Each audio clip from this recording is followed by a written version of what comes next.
اس نے رخ موڑتے ہوئے کہا، یہ میرا آبائی گھر ہے اور مجھے وارثیت میں ملا ہے، میری جائیداد ہے، میری مرضی میں جو مرضی کروں، دنیا کی کوئی وصیت مجھ سے میرا حق نہیں چھین سکتی۔ وہ مڑا اور ہراساں ہو گیا، نکرانی جا چکی تھی، وہ پیپل کے نیچے تنہا کھڑا تھا۔ اس نے آگے بڑھ کر نظر دوڑائی مگر نکرانی کا دور دور تک کوئی نام و نشان تک نہیں تھا، وہ غائب ہو چکی تھی۔ وہ غصے اور غضب سے بھرا محل کی عمارت کی جانب چل پڑا۔ اس نے اندر داخل ہوتے ہی حورین کو زور زور سے آوازیں دینی شروع کر دی۔ حورین گھبرائی ہوئی اس کے سامنے آئی، اس نے بے دردی سے اس کے جسم کے گرد لپٹی چادر کھینچ لی۔ اس کی آنکھیں حیرانگی کے عالم میں پھیل سی گئی۔ حورین کا جسم وہ سچ بتا رہا تھا جو وہ سننا نہیں چاہتا تھا۔ حورین روتے ہوئے بولی، آپ کو بتانا چاہتی تھی مگر آپ ایسے خفا ہو کر گئے کہ مڑ کر ہمیں نہیں دیکھا۔ ابا جی اور اماں نے یہ فیصلہ آپ کو جائیداد سے محروم کرنے کے لیے نہیں کیا بلکہ یہ فیصلہ آپ کو ہم سے جوڑنے کے لیے کیا۔ ڈاکٹر کے مطابق بچے جڑوا ہے اور 3 بھی ہو سکتے ہیں۔ آپ بتائیے میرا اور بچوں کا کیا قصور ہے؟ میں اکیلے کیسے ان بچوں کو پال سکوں گی؟ وہ سسک سسک کر روتے ہوئے بولی، ابا جی نے یہ جائیداد میرے نام اور میرے بعد بچوں کے نام کرنے کا فیصلہ کیا تھا۔ انہوں نے بطور تحفہ یہ جائیداد اور محل میرے نام زندگی میں کروا دیا تھا۔ اب اگر آپ ہمیں چھوڑ کر جائیں گے تو 1 روپیہ بھی حاصل نہ کر پائیں گے۔ جنید نے بے بس ہو کر اس خوبصورت چڑیل کی جانب دیکھا۔ اس کے والدین نے اس لڑکی کے ساتھ مل کر اس کے ارادوں کو ختم کر دیا تھا۔ وہ تو جولی کے ساتھ ورلڈ ٹور کرنے کا پروگرام بنائے بیٹھا تھا۔ اس نے جولی سے ہیرو کے سیٹ کا بھی وعدہ کیا تھا۔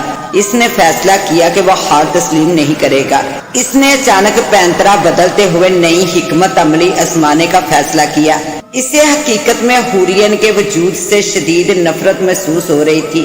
اس نے نفرت کو دباتے ہوئے مسکراتے ہوئے کہا، تم نے مجھے وہ خوشی دی ہے جو جولی بنجر ہونے کے سبب مجھے نہیں دے سکتی تھی۔ باپ بننے کا احساس ہی بہت خوشگوار اور خوبصورت ہے، حالانکہ حقیقت اس کے برعکس تھی۔ اسے بچے بالکل پسند نہیں تھے۔ وہ مغرب میں رہتے رہتے اسی رنگ میں رنگ چکا تھا۔ اس کی زندگی شراب و کباب ناچ گانے سے عبارت تھی۔ یہ سن کر حورین روتے روتے چپ ہو گئی۔ وہ خوشی سے بے حال ہوتے ہوئے بولی، سچ کہہ رہے ہیں آپ مجھے اور بچوں کو اپنا لیں گے؟ جنید نے دل ہی دل میں اسے کوستے ہوئے سوچا، تیرے اور تیرے ہونے والے سپولوں کے بس میں میری کروڑوں کی جائیداد ہے۔ اسے حاصل کرنے کے لیے تجھے بیوقوف بنانا بہت ضروری ہے۔ چہرے پر شاطر مسکراہٹ سجاتے ہوئے اسے گلے لگاتے ہوئے اس نے کہا، ہاں جان بالکل۔ حورین اس کے کندھے پر سر رکھ کر رو پڑی۔ اس نے بہت پیار سے اس کا سر سہلایا، حالانکہ اس کا دل چاہ رہا تھا کہ وہ اس کے سر کو پاش پاش کر ڈالے۔ آنے والے دن حورین کی زندگی کے خوبصورت ترین دن تھے۔ جنید کی محبت نے اسے حسین بنا دیا تھا۔ اب وہ رنگ برنگے لباس زیب تن کرتی، ہر وقت ہنستی مسکراتی رہتی۔ شادی کے 5ویں سال آخر کار اسے اپنے پیا کا پیار اور توجہ مل گئی تھی۔ اس کا 9واں مہینہ شروع ہو چکا تھا۔ ڈاکٹر نے آخری الٹرا ساؤنڈ میں تڑوا بچوں کی خوشخبری کی تصدیق کر دی تھی۔ حورین بہت خوش تھی۔ اسے لگتا تھا جیسے کہکشاں اس کے پیروں تلے آ گئی تھی۔ جنید نے نوٹ کیا تھا کہ حورین اکثر پیپل کے درخت پر ڈالی پینگ پر جا بیٹھتی تھی۔ اسے اکثر ایسے محسوس ہوتا جیسے وہ کسی سے باتیں کر رہی ہوتی تھی، مگر اس کے آنے پر خاموشی اختیار کر لیتی تھی۔ اسے کبھی بھی وہاں کوئی زیرو نظر نہیں آیا تھا۔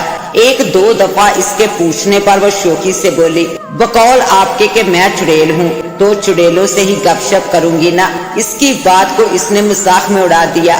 ایک رات کھانے کے بعد وہ باہر آیا تو اس نے دیکھا حورین زور و شور سے گنگناتے ہوئے پینگ لینے میں مصروف تھی۔ چاندنی رات میں ایسا محسوس ہو رہا تھا جیسے اس کا جھولا چاند کو چھو رہا تھا۔ جنید کے ذہن میں اچانک منصوبہ بنا اور اس نے سوچا، اتنے وزن کے ساتھ حورین اونچے جھولے سے گر جائے تو اس کی موت بھی واقع ہو سکتی ہے۔ اس نے اپنے منصوبے کو پورا کرنے کا فیصلہ کیا۔ وہ دبے پاؤں اس کی پشت کی جانا پڑا۔ اس نے ہاتھ بڑھایا ہی تھا کہ اس کے رونگٹے خوف سے کھڑے ہو گئے۔ कहीं से अचानक गागरे वाली हिंदू नौकरानी इसके सामने आ खड़ी हुई। इसके होंठों से जानते सफेद दांत और इसके तेवर इसे खौफसदा सा कर गए। इसका हाथ बेजान सा हो गया। इसी असना में हुरियन को इसकी मौजूदगी का एहसास हो गया। वो जूला आहिस्ता करते हुए बोली, आप कब बाहर आए? जुनेद ने मुस्कुराते हुए जूला रोका। इसने मुड़कर देखा, हिंदू नौकरानी का दूर दूर तक कोई नामो निशान नहीं था। इसने दुआ खाने से दुआ लेते वक्त मुस्कुराकर कहा, यार शकील, तुझे यकीन है कि मेरा मसला हल हो जाएगा? शकील ने दुआ खाकी लिफाफे में डालते हुए कहा, चुड़ैल का सारा जिस्म मफलूज हो जाएगा। इसके रहम में ऑक्सीजन और खून की सप्लाई रुक जाएगी। इस तरह बच्चे पैदा होने से पहले ही जान से गुजर जाएंगे। वो खुद मासूर हो जाएगी। जुनेद ने मुस्कुराते हुए लिफाफा पकड़ा और गुनगुनाते हुए घर की सिमत गाड़ी मोड़ ली। घर पहुंचते ही इसने फौरन बावर्ची खाने में जाकर 2 गिलास ताजा जूस के बनाए। इसने इर्द गिर्द देखा और फिर दुआ की सारी मकदार एक गिलास में डाल दी। इसने चम्मच हिलाते हुए पुरख्याल अंदाज में सर हिलाया। बीबी, तुझे जाने से पहले किसी चुराहे पर भीख मांगने के लिए जरूर बिठाकर जाऊंगा। इसने हुरियन को आवाजें देनी शुरू कर दी। हुरियन महल में नहीं थी। वो इसे ढूंढता हुआ बाहर चला आया। इसने देखा वो हस्बे मामूल चांदनी रात में पीपल के दरख्त के नीचे खड़ी किसी से बातें कर रही थी। इसके मुखातब को वो नहीं देख पाया। वो धीरे धीरे चलता इसके पास पहुंचा तो ये देखकर ठिठक कर रुक गया। वो तन्हा खड़ी थी। इसने उलझे हुए लहजे में इसे मुखातब करते हुए कहा, तुम अकेली खड़ी किससे बातें कर रही थी? वो मुस्कुराकर बोली, ऐसे नहीं, मैं तो गुनगुना रही थी। आइए बैठिए, आज मैंने माली से कहकर यहाँ कुर्सियाँ लगाई हैं। जुनेद ने सोचती निगाहों से इसे देखा और ट्रे मेज पर रख दिया। वो मुस्कुराते हुए बोली, आपको कैसे पता चला कि मेरा अनार का जूस पीने को मन कर रहा था? जुनेद अपनी दिली नफरत छुपाते हुए मुस्कुराते हुए कहा, तुम पर 3 जानों का बोझ है। मैं चाहता हूँ कि मेरी बीवी और बच्चे सेहतमंद रहें। हुरियन मुस्कुराते हुए बोली, आप कितना बदल गए हैं, आपको कितना हमसे प्यार है। जुनेद के चेहरे पर एक रंग आकर गुजर गया। हुरियन चहकते हुए बोली, वो सामने से लीमू भी तोड़कर ले आइए। मेरा बहुत मन कर रहा है कि लीमू को जूस पर निचोड़ कर पीऊं। जुनेद हर सूरत में हुरियन को वो जूस पिलाकर छुटकारा हासिल करना चाहता था। लिहाजा वो उठा और लीमू के दरख्त की जानब चल पड़ा। वो लीमू तोड़कर वापिस आया तो इसने देखा हुरियन जूस पीने में मसरूफ थी। खुशी से इसका दिल उछल पड़ा, मगर बेनियासी का मुजाहरा करते हुए वो बैठ गया और जूस का गिलास पकड़कर पीते हुए बोला, लीमू का इरादा तर्क कर दिया। हुरियन बेपरवाही से बोली, अब दिल नहीं कर रहा। जुनेद को बस अभी यही गरज थी कि हुरियन जल्द से जल्द जूस पी ले। इसने बेसब्री से अपना जूस खत्म किया और बोला, महसूस कर रही हो हुरियन? हुरियन मुस्कुराते हुए बोली, आप जैसे मोहब्बत करने वाले शोहर के पिलाए हुए जूस ने तबीयत बर्दाश्त तो करनी थी। जुनेद ने उलझी हुई नजरों से इसे देखा। अचानक इसकी नजर पीपल के दरख्त की टहनियों पर जा टिकी। इसने देखा बेशुमार गागरों वाली लंबे बालों वाली औरतें इसकी टहनियों पर बैठी हुई थी। इनके सफेद दांत और सफेद आंखें इंतहाई खौफनाक लग रहे थे। वो इसकी जानब उंगलियां उठा उठा कर इशारे कर रही थी। इसने चीखना चाहा मगर इसकी आवाज बंद हो गई। इसका जिस्म बेजान होता जा रहा था। इसका दुराने खून सुस्त पड़ता जा रहा था। देखते ही देखते तमाम चुड़ैलें दरख्त से नीचे उतर आई। अब इन्होंने इसके गिर्द घेरा बना लिया। अब वो सब बा आवाज बुलंद गा रही थी, अकड़ बकड़ बम्बे बो, 80-90 पूरे 100 में से निकला धागा, कातिल उठ और भाग जा। जुनेद ने तेजी से उठने की कोशिश की मगर इसकी आंखों के सामने अंधेरा छा गया। वो मुंह के बल जमीन पर गिर पड़ा। इसकी आंखें खौफ से फट गई थी। हुरियन मुस्कुराकर इसके पास आ बैठी और गागरे वाली चुड़ैलों की तरफ इशारा करते हुए बोली, ये अनुराधा दीदी और इसका परिवार है।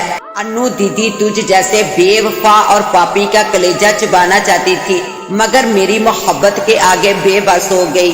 अनुराधा नामी वो औरत इसके सरहाने बैठकर बोली, तुझे गलत फहमी ने मारा कि हुरियन अकेली है। हम तो किसी सूरत हुरियन बेटा को नुकसान पहुंचाने नहीं देंगे। ایسا کیسے तूने गुमान किया? तू इसे जान से मारना चाहेगा और हम तमाशाई बने रहेंगे। जुनैद का जिस्म और चेहरा सुन्न होता जा रहा था। वो हुरियन से बोला, चुड़ैलों ने क्या किया मेरे साथ? मुझे क्या हो रहा है? हुरियन ने इसका हाथ थपथपाते हुए कहा, वही जूस तुम्हें पिला दिया जो तुम मेरे और मेरे बच्चों को मारने के लिए बनाकर लाए थे। जुनैद की आंखें खौफ से फट गई थी। वो फटी फटी आवाज में बोला, मुझे अब हॉस्पिटल ले जाओ खुदारा। इसकी जुबान भी अब लड़खड़ा रही थी। अनुराधा ने मुस्कुराते हुए इसके माथे पर हाथ फेरा। जुनैद की रीढ़ की हड्डी में सनसनी सी दौड़ गई और वो बहुत घबरा गया। हुरियन मुस्कुराते हुए बोली, मरोगे नहीं तुम, सिर्फ अपाहज बनकर मेरे साथ और बच्चों के साथ अपनी बाकी जिंदगी बसर करोगे। यही तुम्हारी सजा है और कुदरत का इंसाफ है। अगरचा तुम मेरे बच्चे मारकर मुझे चुराहे पर भीख मंगवाने के लिए बिठाने वाले थे, मगर मैं तुम्हारी तरह जालिम नहीं। जुनैद ने चीखना चाहा, मगर इसकी जुबान भी इसके जिस्म के साथ साथ इसका साथ छोड़ चुकी थी। हुरियन चूल्हे पर बैठकर गुनगुना रही थी। जुनैद ने थक कर आंखें मूंद ली। वो जानता था कि अब वो ताउम्र इस कैद को भुगतने वाला था। इसके तैयार करदा जिंदान का बासी अब वो खुद था। इसने जो बोया अब वो इसे काटने वाला था। इसके साथ ही अब मुझे दे इजाजत, मिलते हैं इंशाल्लाह एक न्यू कहानी के साथ। तब तक के लिए अल्लाह निगहबान।